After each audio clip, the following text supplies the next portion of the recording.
Good viewers around the world, welcome once again to my new views. In this video, we'll be comparing the impact of Martin Luther King and Malcolm X. But we won't be comparing in the sense that who was better, who was more important, none of that. We're just going to compare side by side both of their impacts while they were alive, while they were campaigning, and see who had a bigger legacy, a bigger stamp in history. Even though Martin Luther King and Malcolm X do share a similar upbringing, coming from religious families, being Martin Luther King Sr., the father of MLK Jr., being a reverend, and the father of Malcolm X being a spokesperson in the Baptist church. So they came up in a similar fashion of belief. But however, their journey through I could say, I wouldn't say stardom, I'll say more into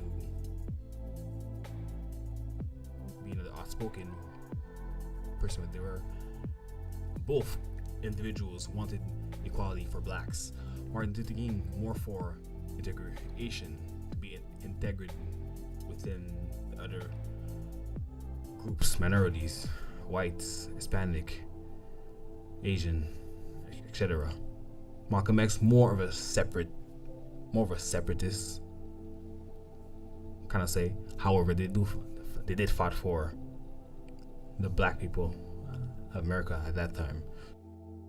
MLK Jr. more of the pacifist type, learned from the aspect of peaceful protests from the great late Mahatma Gandhi. Seeing violence at a young age and being tormented at a young age by the Ku Klux Klan and other white nationalist separatism supremacy group.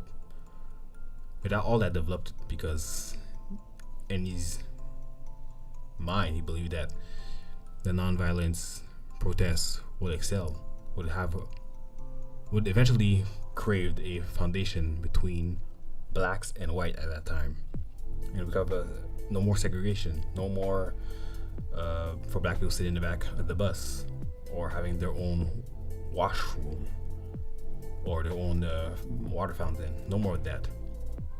All that came close in 1963, thanks to the president at that time, JFK. But mainly, we must appreciate the passion and the commitment and people who were around him for this support. People like Rosa Parks. And the patience that he had, it's marvelous. It rivals anything. Living at that time, it's really hideous, especially below the Dixie line. That's where things got chaotic. But he never gave up. The art of segregation was more for him due to being part of the Nation of Islam, where the doctrine of that sect of Islam is really separatism, concerning that Caucasian people are the devil, demons, and black people should be separated from them. So he embraced the idea that we should be, the whites should have their sides and blacks should have their sides, and black people should construct their own communities without the aid of white people, regardless of the color of regardless of the white person's ideology, racism or non-racism. It was totally separate and only black, basically. But that changed the last year of his life when he converted to the traditional Islam, where he's seen people from every ethnicity, white, black, Arab, Asian, worship together in Mecca. So that changed the ideology. And from then, he came back to America, and with his new ideology, with the traditional Islam and basically expose the fruits of Islam, and that went against Elijah Muhammad and people that were close to Malcolm X, like Louis Farrakhan, and therefore his downfall was from there. However, his impact for black liberalism is cutthroat tied with MLK. But his way was really different. Even though he was a separatist, he did not incite any violence, he did not participate in any violence. That's something we must note. Now, the part that we compare them in terms of impact of work, just purely work, I'll give the nod to MLK due to the fact that him, and many other countless others went to the famous Freedom Trail, and the history in Montgomery, Alabama, and going to downtown, just preaching his ideology, the mindset he had, exactly. So taking more risk that what it is.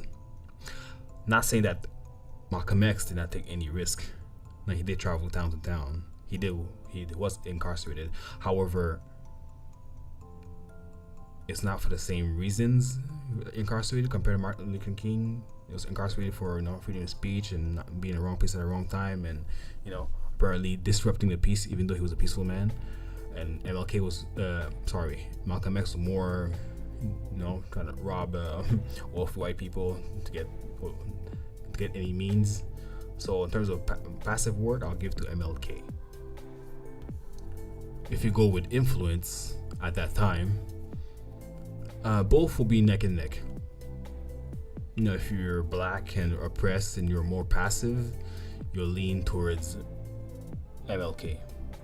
If you're black and more actionist, you will lean more towards Malcolm X. It's funny that, side note, that those two individuals only met one time only. It's funny, we wouldn't say that they were partners. However, they share the same center of heart. However, it dawns to me that they only met one time. But I'm pretty sure both sides, on MLK respected Malcolm X respected MLK. It's just the way they did things was really different. Both men had dates for remembrance for their work. For MLK is usually on his birthday every January. For Malcolm X is usually on his birthday, the 19th of May, or the third Sunday of the month of May. But I find that MLK Day is little bit more renowned. For example, we have a day off on MLK Day, no work, no school. For Malcolm X, not so much, but however, there are remembrance. I'm pretty sure there's remembrance from where he's from and where he was born in Nebraska and where he was raised in Boston, but mainly across the country. But for remembrance, Martin Luther King Jr. takes it by a small notch. But that's not telling that nobody remembers Malcolm X. Of course, everybody remembers him. But this is not really a comparison that who was better or not, because both did their own works, their own way, that impact the black community, for America, the world, for the best, even for the world to know. Even though their works were done in America, these are men that stamped, that etched history, regardless of where you're from. It's not only for a black thing; it's for a minority thing. Also, I thank you for watching this video. And remember, stay put, take notes, and move on to the next chapter.